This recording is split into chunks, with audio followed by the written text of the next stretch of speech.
너희의 불과 죄로 죽었던 너희를 살리셨도다. 그때의 너희가 그 가운데서 행하여 이 세상 풍족을 줬고 공중의 권세 가진 자를 따랐으니 곧 지금 불순종의 아들들 가운데서 역사한 영이라. 일단 2절까지 네, 지난 시간에 우리가 하나님의 나라를 실현하시는 것은 먼저 그리스도의 머리를 세우심으로 시작하는 것을 확인했습니다. 주님의 예수 그리스도를 머리로 해서 주님의 몸된 교회가 세워지는데 오늘은 2장 1절로부터 10절까지 죽었던 자를 부르신다는 이야기입니다. 죽었던 자를 부르셔서 주님의 몸된 교회의 지체로 삼으시고 그리스도의 몸으로 세워가시는 이런 교회, 하나님의 나라의 실현에 대해서 우리가 확인을 듣고 있습니다. 우리 하나님은 절대 이성을 가지고 계신 분이라고 그렇게 이야기했어요. 그래서 선이라고 하는 이 부분과 그 다음에 악이라고 하는 이 부분을 선과 악이라고 하는 절대 이성을 가지고 계신 분이다. 그래서 이게 하나님께서는 이제 에덴 동산에다가 우리 이 아담을 불러들이시고 복과 나라를 약속했던 그 아담으로 하여금 에덴 동산에 그로 하여금 살게 하셨어요. 이게 하나님이 기뻐하신 뜻, 이게 이제 작정과 예정이라고 하는 하나님의 뜻인데 이걸 이루시기 위해서 이 아담을 불러가지고 숭배가 하신 겁니다. 그러나 이 아담이 하나님 앞에 불순종함으로 해가지고 결국은 죄악 가운데 추방을 당했어요. 그래서 우리가 타락인이라고 이렇게 이야기를 하죠. 우리 하나님께서는 선과 악을 가지고 계신데 이 선을 우리 하나님께서 선하다고 하는 그런 거를 성도들로 하여금 의롭다고 칭해지는 의로 삼으시고 그 다음에 이 악이라고 하는 그거를 실체적으로 죄라고 하는 모습으로 드러내신다. 죄라고 하는 것으로. 그런데 이 아담이 불순종해가지고 지금 타락인이 되어졌다는 이야기는 죄의 종로서 하게 되어졌다는 거 아니겠어요? 이 죄의 종로가 됐다. 우리가 예수를 믿고 구원받았다고 다 구원의 감격을 노래하고 하지요. 또 구원받은 거에 의해서 우리가 감동을 가지고 신앙생활을 하기도 합니다. 그런데 과연 죽었던 우리를 살리셨다고 하는 하나님의 이 놀라운 섭리에 대하여 어느 정도 실감을 하고 계신지에 대해서는 우리가 한번 점검을 해볼 필요가 있다고 생각이 듭니다. 이 시간에. 왜냐면 하나님께서 아담에게 이 양변약을 주었던 아담으로 하여금 선악을 알게 하는 가해나무 열매를 따먹는 죽는다고 하는 행위언약을 주었죠. 이 행위언약을 따라가지고 아담은 죽었어요. 그 영이 죽은 거예요. 영이 죽었는데 이 죄 가운데 사는 사람들이 결국은 아담 가운데 지금 살아가고 있는 거거든요. 아담 가운데 출생이 되어지고 아담의 그 후손으로 지금 살아가고 있단 말이에요. 그러니까 우리가 부모님 모태에서 태어날 때 울음소리와 함께 이 세상을 태어나지요. 그러나 그것이 죽은 상태로 태어났다고 하는 그것에 대해서 별로 실감이 오진 않습니다. 너무 귀하죠. 우리의 그 새로운 생명을 보게 되면 너무 귀해요. 아마 그래서 이 사람들이 이거를 자연인이라고 이렇게 이름을 지칭을 해도 모릅니다. 이 태어날 때부터 가지고 있는 이런 그 속성이 자연인이기 때문에 타락인을 대해서 다시 자연인이라고 이렇게 이름을 붙여놨어요. 그러면 아담 이후에 우리가 죄 가운데 있었다고 하는 이런 사망 권세 안에서 완전히 죽어져 있는 상태, 내가 죽었다 라고 하는 그거를 얼마만큼 그걸 감동을 가지고 우리가 느끼느냐에 따라서 우리 주님께서 우리를 살리셨고 라고 하는데 그런 감동을 갖게 되어져요. 그런데 예수를 믿지 않으나 예수님께서 살려주셨거나 별로 달라진 거 없어요. 별로 달라진 게 없어요.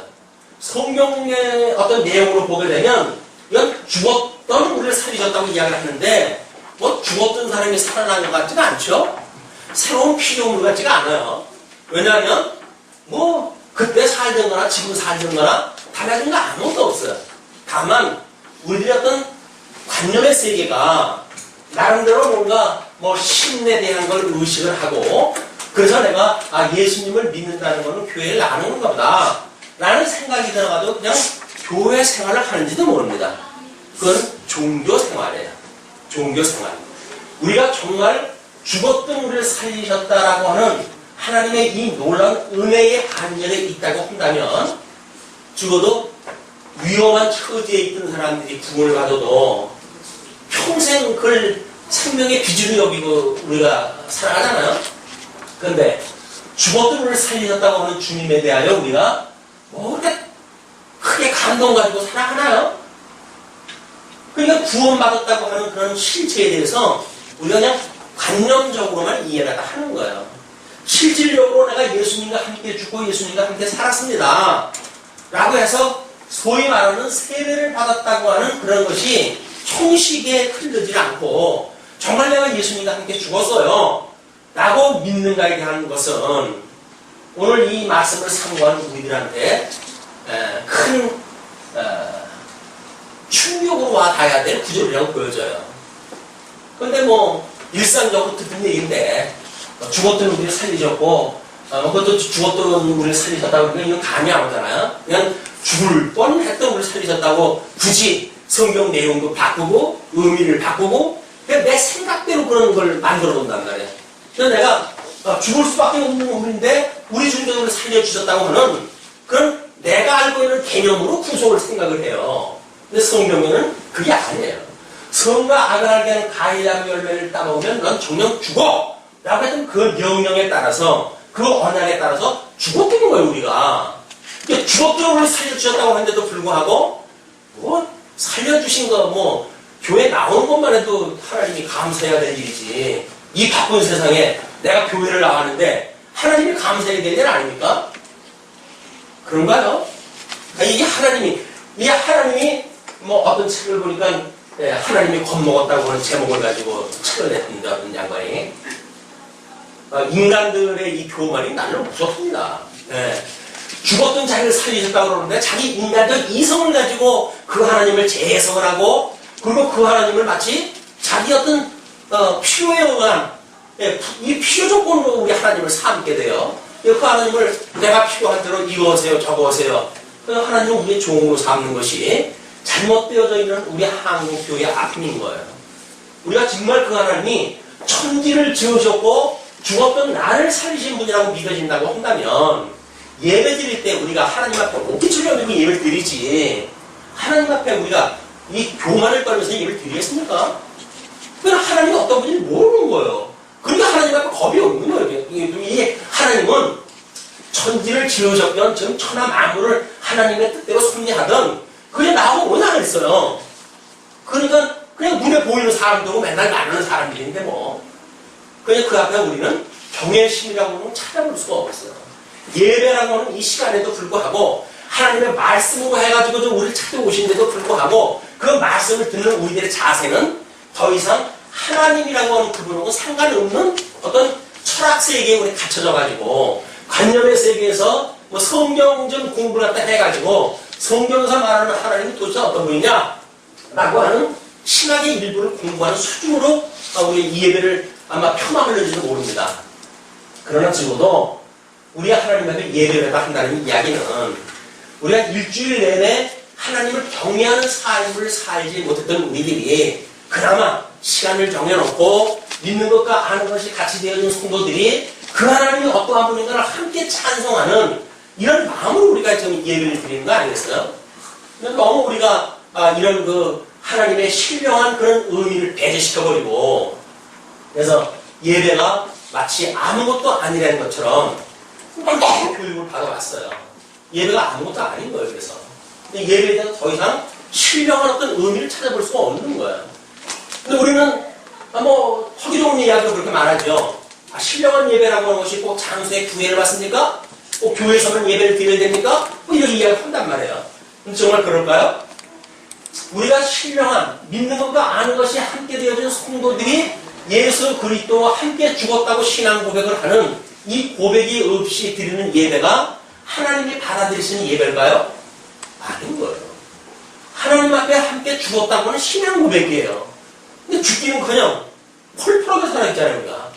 이 육신의 소욕으로 해가지고 얼마나 펄펄하게 살았고 자아가 살았고, 그래서 나를 위해 가지고 모든 인생도 하나님도 다 우리가 이렇게 적당히 해가면서 사는 우리들인데, 그 하나님 뭐 경외의 대상이 될 수가 있겠어요. 그러니까 우리는 불행한 사람인 거예요. 천지를 지으신 하나님, 우리를 사랑하신 하나님, 죄악 가운데 우리를 구원하셨던 그 하나님이 실질적으로 우리의 온몸을 들여가지고 경배할 만큼의 하나님으로 믿어지지가 않는단 말이에요. 그러니 우리가 불쌍한 거지요.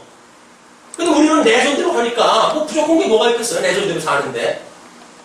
근데 그게 불쌍한 거예요. 우리 하나님이 어떤 분인가를 알게 되면 주님의 몸된 교회에 대한 우리들의 감각은 또 달라질 거예요. 또 달라질 거예요. 근데 그것이 아무것도 아니라고 생각이 들게 되면 모이기를 힘쓸 일이 뭐가 있어요.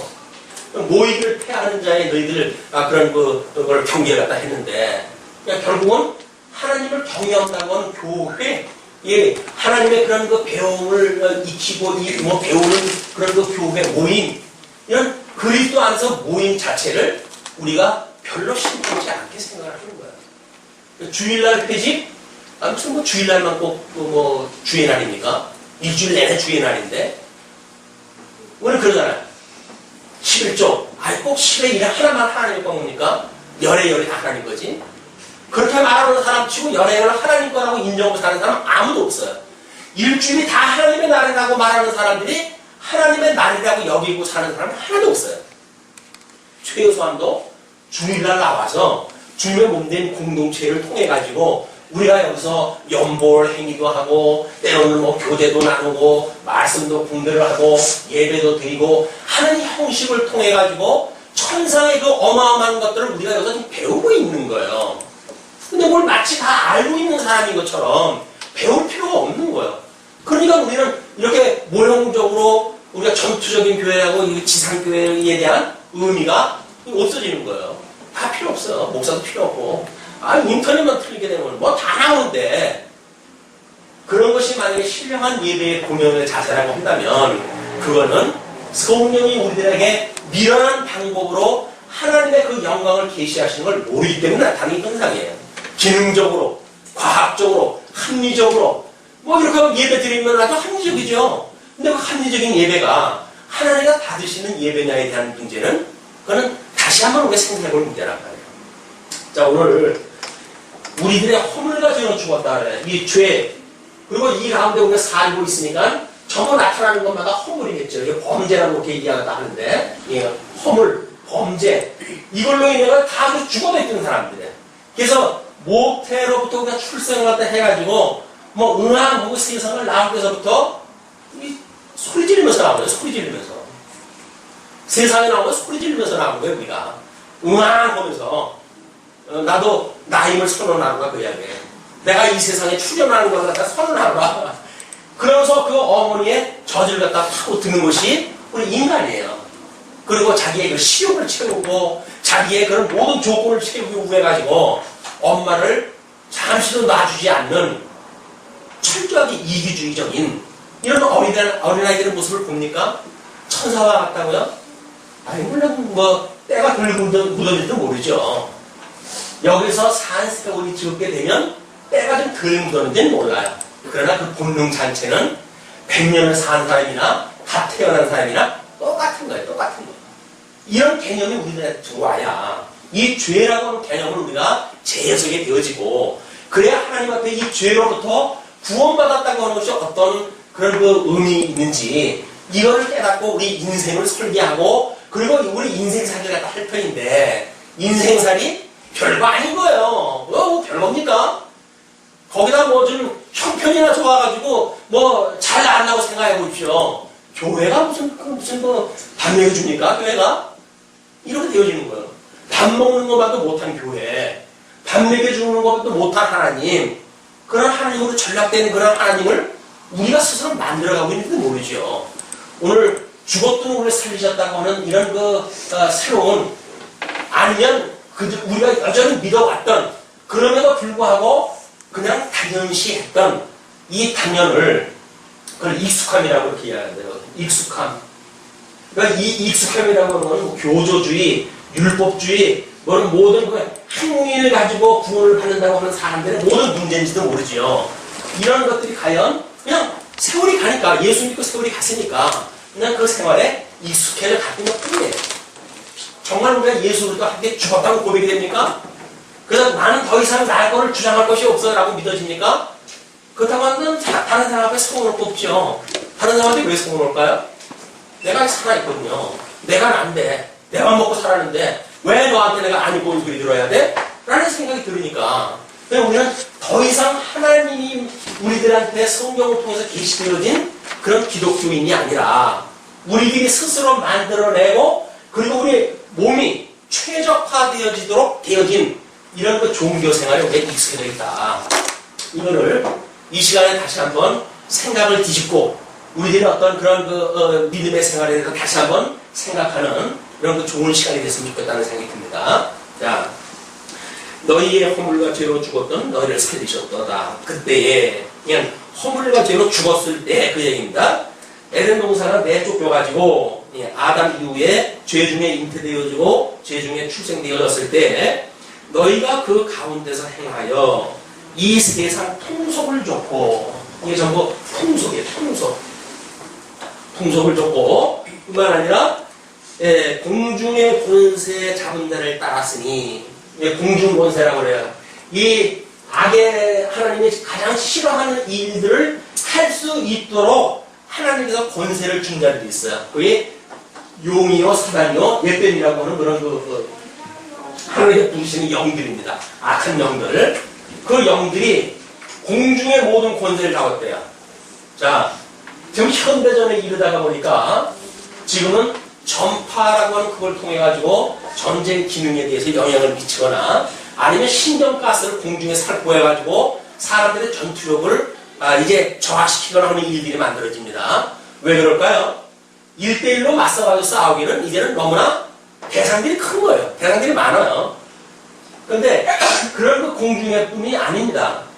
아마 요한계시록에서 7째 인을 띌 때 보게 되면 그때에 하나님께서 네 천사로 하여금 사방을 그 바람을 붙들고 있게끔 만드셔요. 그 넷째 인 뛰기, 일곱째 인 뛰기 전에는 온 천하의 천재지변이 소외가 되어지거든요. 그래놓고 천사들로 하여금 이제 입맞은 자의 숫자가 태워지기까지는 바람을 불지 말라 그래요.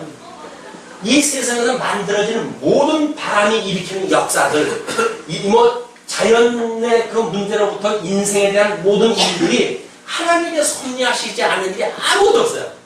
이 모든 게 하나님이 섭리하시는 거야. 그런데 이 하나님의 악한 천사를 통해서 지금 어떤 거를 주관을 갖다 해가게 하십니까? 이 저주받은 세상의 모든 우리들의 사상세계를 주관을 갖다 해가게 하시는 거예요. 그러니까 우리가 이 근세에 들어와가지고 하나님이 없다고 하는 철학세계에 우리가 살고 있는데 철학자에 의해 가지고 하나님이 죽고 하나님을 세상에서 내쫓고 이런 철학이 있지 않은 세상에 우리가 살고 있다고요. 그러니까 그 철학이 지금 모든 학문의 제일 위에 있는 학문 아닙니까?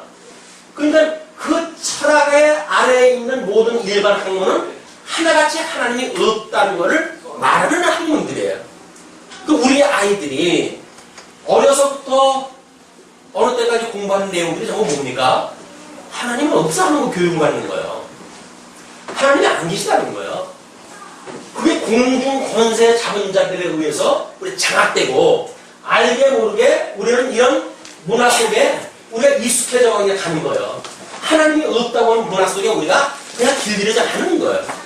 예수를 믿고 하나님의 말씀을 가지고 끊임없이 우리가 중생되어졌음을 확인하고 또 예수와 또 함께 세례를 받았다고 하는 게 확인되어지고 그럼에도 불구하고 한 발자국만 나가게 되면 우리는 이 세상 문화에 꼼짝을 못해요. 심지어 해 아래의 종교를 가지고도 세상의 문화를 거슬리고 사는 것이 일반 종교입니다. 회교권의 그 사람들은 이 문화를 이 세속적인 문화를 얼마나 강력하게 배격하는지 몰라요. 물론 자기네들이 추구하고 있는 회교 문화도 결국은 해 아래 문화지만 불교권의 이 문화 마찬가지예요. 그 보살들이 살아가는 모습들을 보게 되면 세상의 문화하고 얼마나 거슬려고 사는데, 근데 제일 자유분방한 것이 누굽니까? 예수를 그리스도로 믿는다고 하는 기독교인들이에요. 기독교인들은 세상 문화에 철저하게 짝지어서 살아가는 거예요. 만약에 세상 문화를 우리가 이 공중권세 잡은 자들이 우리의 모든 사상체계를 장악하고 우리를 주장하고 있다고 믿어진다고 한다면 우리는 깜짝 놀라야 돼요. 깜짝 놀라야 돼요. 이 잠자고 있던 곳에서 우리가 뭔가 새로운 구축을 하지 않으면 우리 청주시에서 문화재 하는 거 뭐라 그래요? 그 주제가 뭔지 아십니까? 뭐 현수막은 계속 보고 다녔어도 주제는 잘 모르시죠? 익숙함, 그리고 새로움, 그리고 예수인가요? 보셨어요? 문제제기는 민지 드려도 뭐 안 보시는데. 볼 얘기 없었어요. 네. 네. 우리 이 익숙함이라고 하는 그거는 우리 몸이 편한 대로 말이에요. 편한 대로. 이 육신이 편한 대로. 어떻게 하면 이것이 효율적이고 합리적이고 우리 몸이 좀 덜 뭐 힘들게 살아갈 것인가.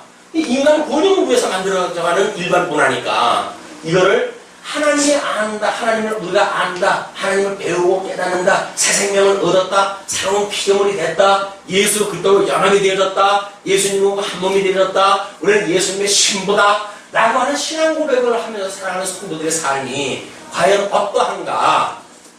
이거는 현상 문제니까 우리가 누가 뭐 성경에서 말하지 않아도 잘 알잖아요.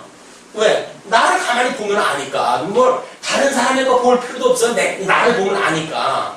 그러나 과연 성경에서는 왜 이 죽었던 우리들로 하여금 중생으로 하여금 만들어서 주님의 몸된 교회에 이 구성원이 되게 하시고, 그리고 과연 무엇을 하게 하시기 위해서 우리를 불러내셨는가 라고 하는 문제를 이번 시간에 확인을 갖다 해서 정말 우리가 이렇게 익숙함 속에 그냥 살았구나.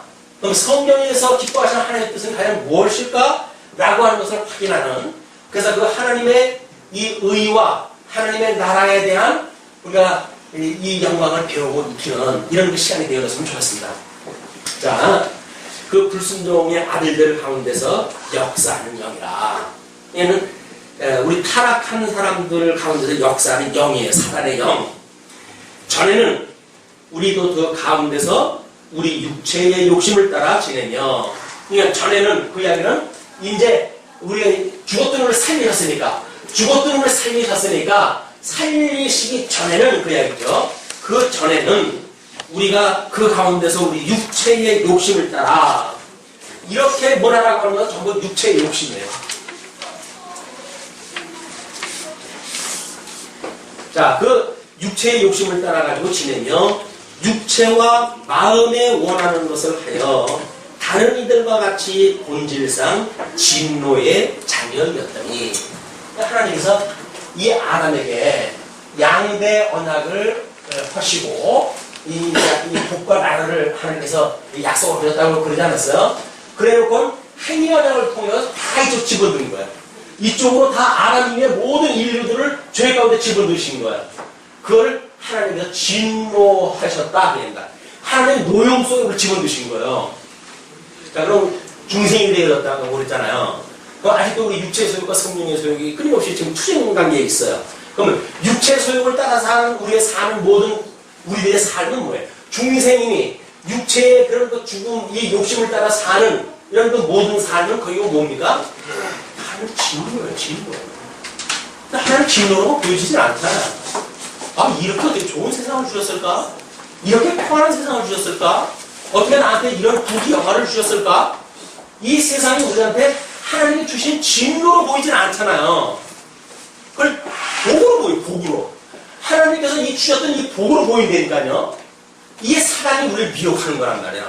하나님께서는 이 복을 우리들로 하여금 너는 이게 복이 아니라 화를 준 거야 라고 우리를 이 진노 가운데 가두었는데, 우리들은 이 진노 가운데 살면서 아유, 하나님이 나를 복을 주셔가지고 이렇게 잘 살고 있어요 라고 이야기를 하니까 우리는 성경적으로 사는 것이 아니라 미혹의 영을 따라가지고 살아가는 거란 말이에요. 정말 세상에 잘못 다스리는 이게 복입니까? 진노입니까? 아니, 여기서 사는 건 저 하나님 진노 안에 있었던 거라잖아요. 근데 아직도 우리가 이 진노가 아니라 축복으로 누려주십니까? 하나님 앞에 잘 먹고 잘 사는 게 축복이에요? 이 세상에서 이 하나님을 잘 먹고 잘 사는 것 때문에 만약에 믿지 못한다고 한다면 그거보다 더 큰 저주가 없죠. 하나님을 믿지 않잖아. 이 너무나 좋은 세상을 만나가지고. 이게 저주 아니에요? 이게 저주? 근데 왜 이 저주를 갖다 우리가 축복이라고 왜 시키냔 말이야, 이게. 왜 강단에서는 끊임없이 이걸 축복이라고 선언을 했다고, 이걸 복이라고 선언을 했다고 한단 말이야, 이 진노를. 이 진노의 극이 어디예요? 유황불이 타는 불못이에요, 불못. 근데 그 불못이 살만한 곳이라고요? 그러니 누가 말려요? 지옥 가는 걸 누가 말려요? 살만한 곳이라고 그러는데. 우리가 이 영적으로 깨어있지 않으면, 거짓 영을 써가지고, 지옥? 아이, 살만한 거야. 지옥은 10,000원이래. 나 가고 싶어도 뭐 받아주지도 않을 거야. 라고 하는 쓸데없는 소리 하고 살아갈지도 몰라요. 그러나, 이게 우리가 못 알고 살고 있는 이 죄악 세상이 죄악 세상.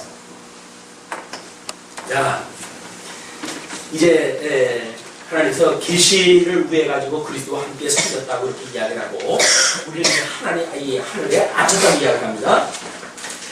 긍휼에 풍성하신 하나님이 우리를 사랑하신 그 큰 사랑을 인하여 우리 하나님이 얼마나 긍휼이 풍성하신지 양대 언약으로 임해가지고 다 우리들 이 죄 가운데 빠졌던 사람들 아니에요? 그러나 하나님께서 은혜 언약을 이걸 남겨주셔가지고 하나님의 은혜 받을 만한 자에게 은혜를 받게 하시기 위해서 가지고 사건을 갖다 주신 거 아니에요? 그리고 이게 여자의 후손과 남자의 후손 간의 갈등 관계를 통해서 복음을 설명을 하였단 말이에요.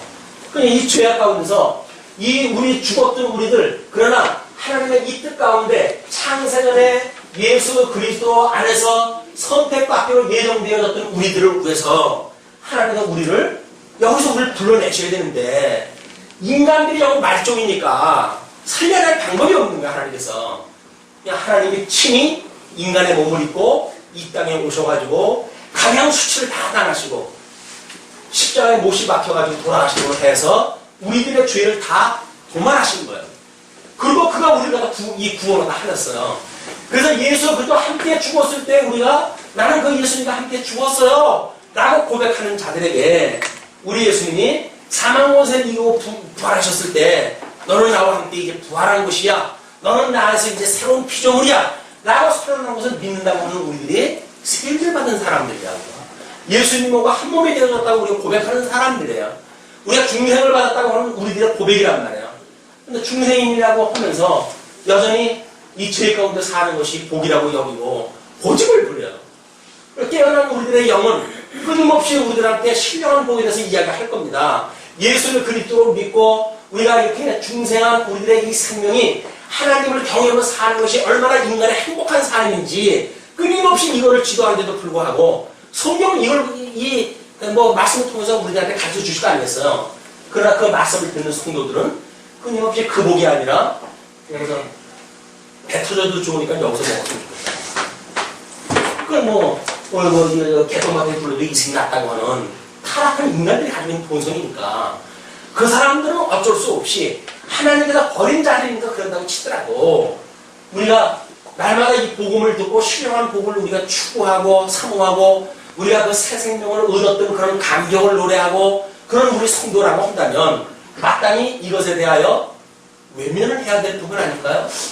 이제는 우리가 정말 뭐가 징그러운 벌레가 묻은 것처럼 그 모습이라도 버려버리고 싶은 심정이어야 되지 않을까요? 우리가 육신이 약해가지고 어쩔 수 없는 거예요. 어쩔 수 없지요. 그러나 우정, 하나님이 나를 정연하는데 뭐 어디가 가겠어? 그냥 마치 구원에 다 잃은 사람처럼 그래가지고 우리가 이 인생살이를 헛산다고 한다면 그 인생은 더욱 불쌍한 거예요.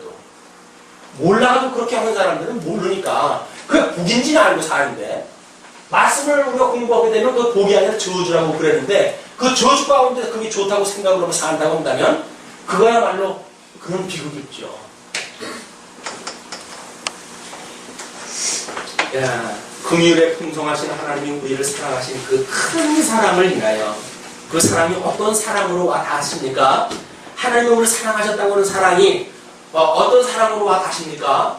마치 말라기 시대 때의 성도들처럼 하나님이 우리를 뭘 사랑을 했습니까? 사랑을 하는데 우리가 다 맨날 고생을 시키십니까? 열국들은 모든 사람들 복을 줘가지고 잘 먹고 잘 살게 하고 강대하게 만드는데 우리는 맨날 지지공상 이렇게 의도터지게 만드시고 하나님이 도대체 우리를 뭘 사랑을 하십니까? 이렇게 우리가 한 것일 겁니까? 그럼 하나님 대답은 그때나 지금이나 여상하셔요. 여상하셔. 뭐라고 그러실까요? 내가 에서는 미하고 야곱은 사랑하지 않았니? 너를 창세전에 선택을 했기 때문에 예수 그리스도로 만zem을 시켰고 그래서 야곱처럼 내가 너를 사랑하지 않았니? 그럼 사랑을 깨달았다고 하면 우리가 그 사랑 가운데 주님 우리를 사랑하셨군요 라고 하는 것이 여기서 만들어지는 문화, 현상, 이 상황 뭐 이런 것 때문에 하나님이 우리를 사랑하신다고 하는 이 사랑이 이것이 왜곡되고 부정되어질 수 있을까요? 현재 우리의 사랑이 하나님을 깨닫는 우리 하나님 섭리해 가시는 이런 가운데 살아가는 우리의 삶이 하나님이 우리를 사랑하셨다고 하는 사랑을 거부할 수 있을 만큼의 상황일까요? 아닐 거 아니겠어요. 사랑이 문제지 현상이라고 하는 것은 이건 시간과 공간에 따라서 수시로 변하는 건데 현재 처해져 있는 것 때문에 하나님의 사랑에 의심을 품는다? 하나님이 우리를 과연 사랑을 하십니까? 라고 질문을 하신다면 하나님께는 여전히 그럴 거예요. 내가 너희를 그리스도 안에서 창세에서부터 예정했던 자들이야. 내가 너희를 사랑하는 줄 너희들이 모르니? 내가 너를 사랑하는 것을 십자가상에서 확증했건만 내가 이 십자가상에서 죽음으로 너희를 향한 하나님의 사랑을 확증했잖아? 그런데도 불구하고 나의 사랑을 의심하니? 라고 하는 그런 그 이야기는 뭐예요 이게? 예수님을 이 놀라운 구속의 은혜를 깨닫고 하나님의 사랑을 인해서 우리가 새 생명을 얻었다고 이야기하면서도 이 사랑이 깨닫지 못하는데 어떻게 이 현상세계 속에서 범사에 감사가 나오고 항상 이 시간세계를 통해 항상 기쁨이 나오고 그리고 어떻게 하나님의 뜻이 이 땅에서 이루어지기를 기도할 수가 있을까요? 이 기도라고 한다면 이쪽의 것이 더욱 풍성하게 채워지기를 기도하겠지 어떻게 저 하나님의 뜻이 이 땅에서 이루어지기를 기도하겠어요? 여기 있는 게 부족한데 다고 끊임없이 이거 다고 하면서 살면서 그걸 좀 채워주세요 그럴 거 아니겠어요? 우리 예수님이 얘들아 그건 이방인들이나 구하는 거야 너희들은 그의 나라와 그의 의만 구해 그럼 나머지 것들은 하나님이 다 그냥 채우시오 라고 그렇게 당부를 하셨건만 그럼 끊임없이 뭘 달라는 거예요 뭐가 부족하다는 거예요 그래 이 욕심에 이 욕심이라고 하는 건 끝이 없어요 끝이 없는 걸 갖다 뭐라 그래요? 무적이에요. 아무리 지불러도 끝이 없어. 그게 지옥이에요. 족함이 없으니까. 하나님이 그냥 있는 대로 내가 부어줘도 족함을 몰라. 그냥 불만이니까 그게 지옥이죠. 그런데 하나님의 이 사랑을 깨닫게 되어지게 되면 이 세상이 감당할 수 없는 믿음으로 우리가 살아간다고 한다면 우리는 주어진 상황 때문에 감사하는 게 아니에요. 주어진 상황 때문에 기뻐하는 것이 아니에요. 나를 창세전에 예정하셨던 하나님의 뜻이 내 삶을 통해서 확인되어지고 있단 말이에요. 하나님이 나를 사랑하신다는 것이 확인되어지고 있어요. 믿어지고 있어요. 뭘로 통해서 이를 우리한테 사랑을 확인시켜줄까요? 안타깝게도 고난이라고 하는 방식을 통해서 깨닫게 하십니다.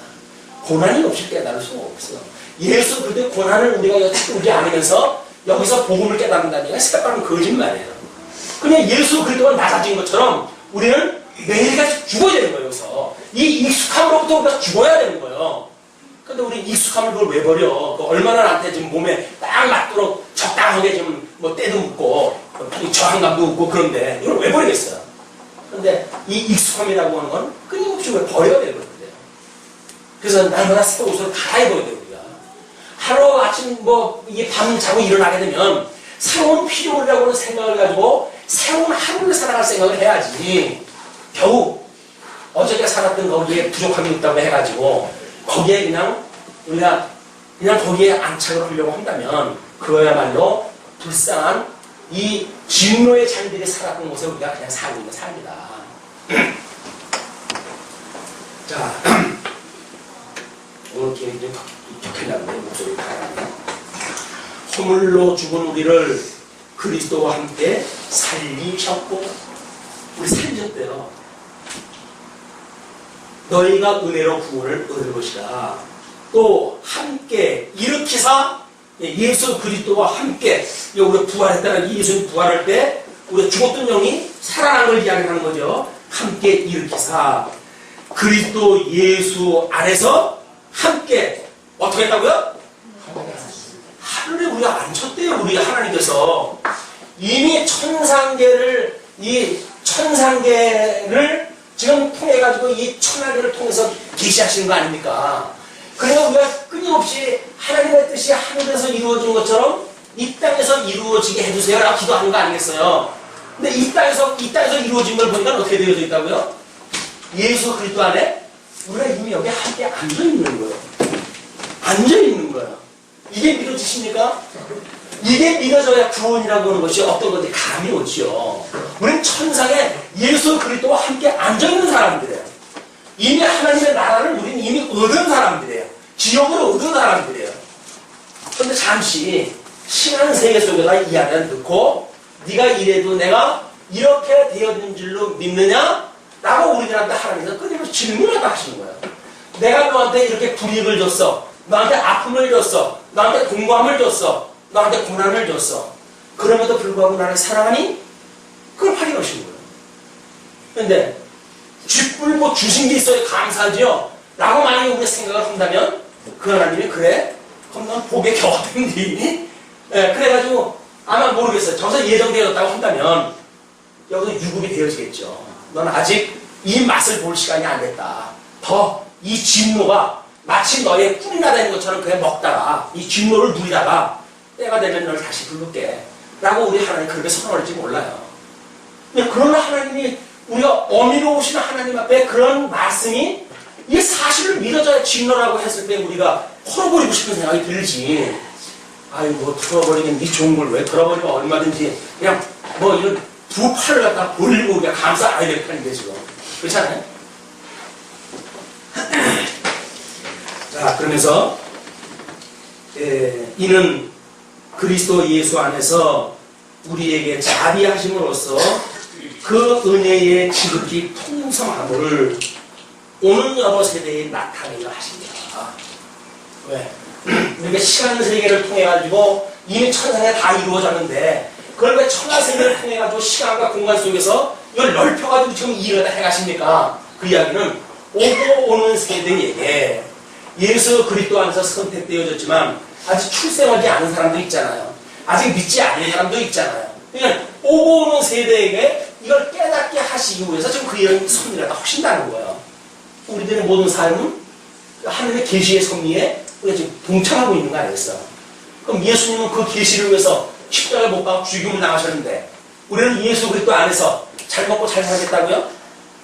그게 예수 고난에 참여하는 일이라고요? 아니에요.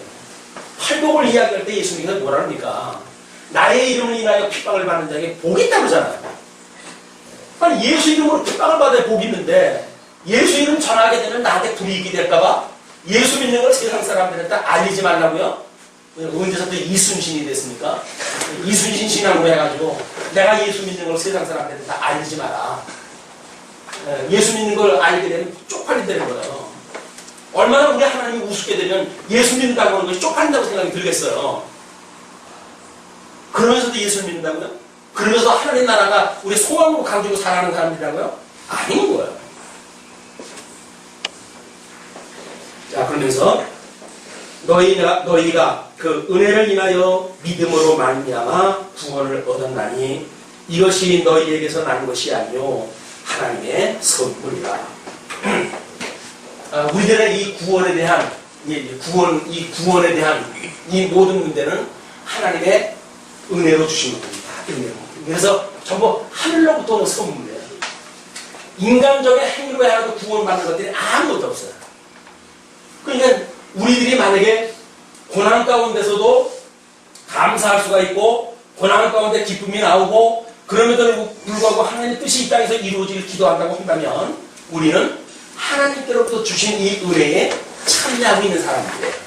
구원이 우리가 늘 이야기하지만 선택으로부터 해가지고 뭐 소명, 중생, 그 다음에 회개, 믿음, 그 다음에 어렵다고 칭해줄 칭의, 양자 그 다음에 성화, 견인, 그 다음에 영화, 이걸 우리가 구원의 10단계로 이야기했다는 거예요. 그런데 결국 지금 우리 칭의, 양자, 요 협의적인 것만 가지고 구원을 받았다고 생각을 하면서 만약에 구원을 다 이루었다고 생각을 한다면 그거는 넘어질까 조심해야 됩니다.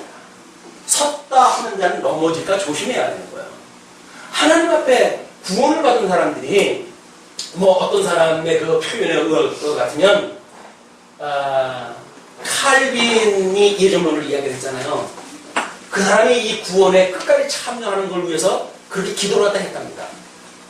아니 예정을 믿는 사람이 그리고 그 종교개혁에 엄청 그 대단한 신학세계를 펼친 사람이 구원이 예정되어진 걸 몰라가지고 끊임없이 하나님 앞에 이걸 기도했을까요? 사도 바울이 왜 넘어질까를 염려를 하다 하고 기도를 하다 했을까요? 사도 바울은 왜 그랬을까요? 이 구원이라고 하는 건 여기까지 이루는 걸 구원이라고 그러는 거예요.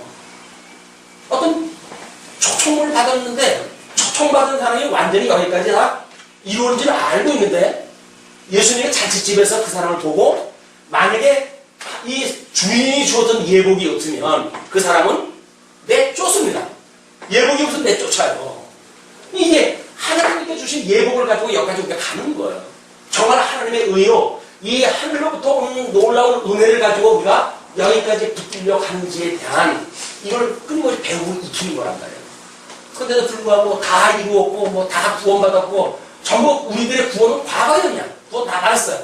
구원 다 받았으니까 현재도 별 볼 일 없으면서도 구원받았다고 해가지고 우리는 폼 잡고 있고 미래에 대한 소망도 없으면서 나는 구원받았던 하나님의 아들이라고 나를 높이고 하나님은 너무 우습니다. 하나님께서 아닌 거예요.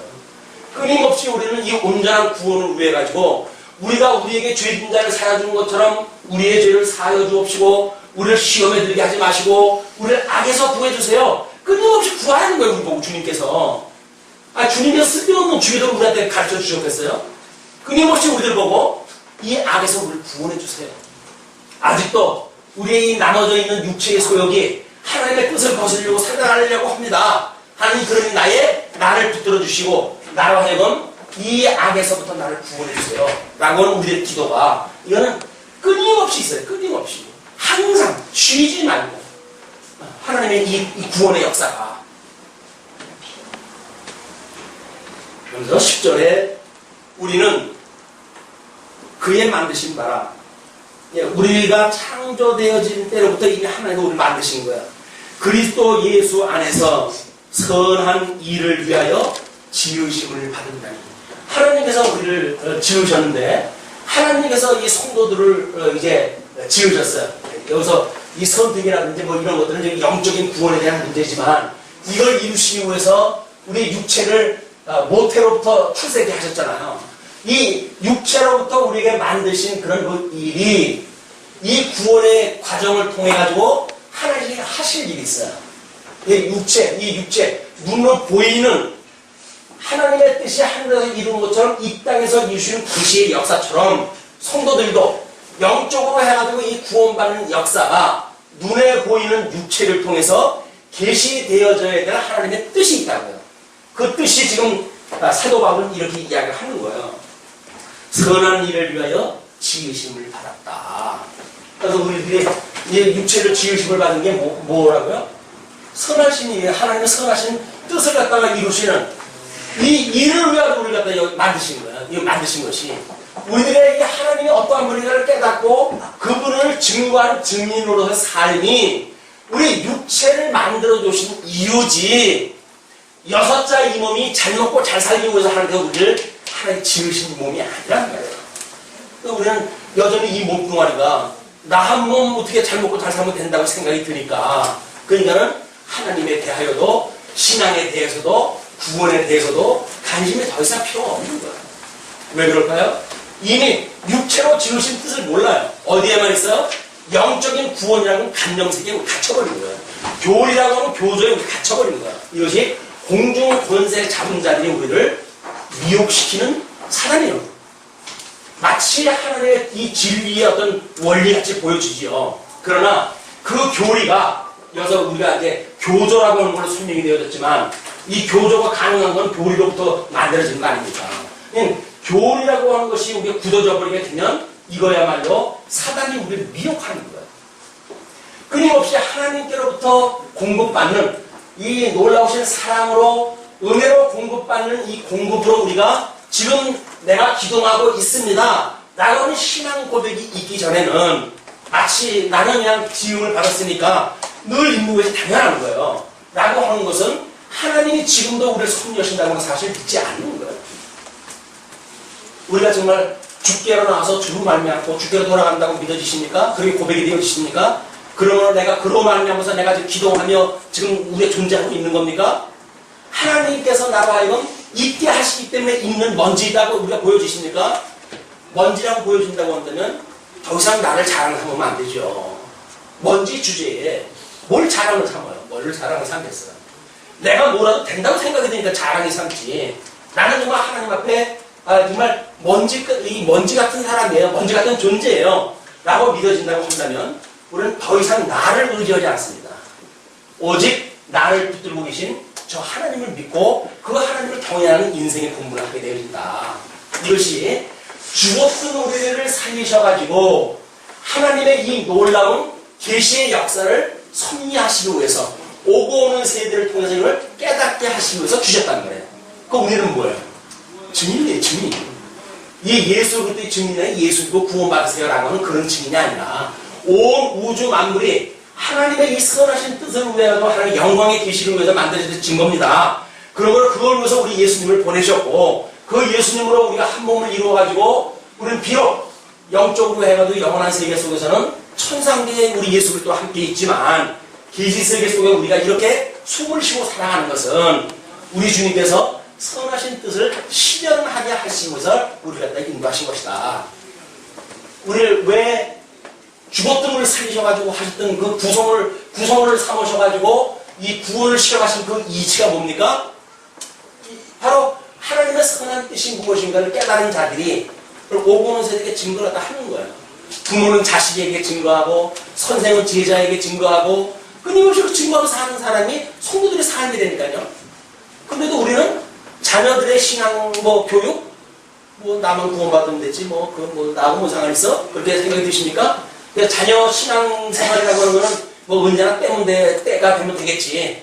그렇게 믿어지십니까? 그렇기 때문에 별로 그렇게 중요하지 않으십니까? 그게 중요하지 않다고 한다면 나의 구원 문제가 별로 중요하지 않기 때문에 그런 거예요. 나의 구원 문제가 중요하다고 한다면 내가 그렇게 정말 내 피부치 아파하는 그런 피부치인데 그의 영혼에 대해서 왜 우리가 관심이 없겠어요? 그 이야기는 나도 구원에도 별로 감격이 없다는 이야기예요. 우리 잃어버렸다고 한다면 그 잃어버렸던 구원의 감격을 다시 한번 회복하고 그리고 또 거듭 이 좋은 가을 계절을 맞이했는데 뭘 하시렵니까? 이 아름다운 계절에 청고 마비의 계절에 말도 살찌는데 나라고 해보죠 해가지고 맛있는 음식집에 이렇게 출입을 하시면서 이 좋은 시절을 보내시렵니까? 하나님의 말씀 상고하는 이런 가을이 되었으면 얼마나 좋을까.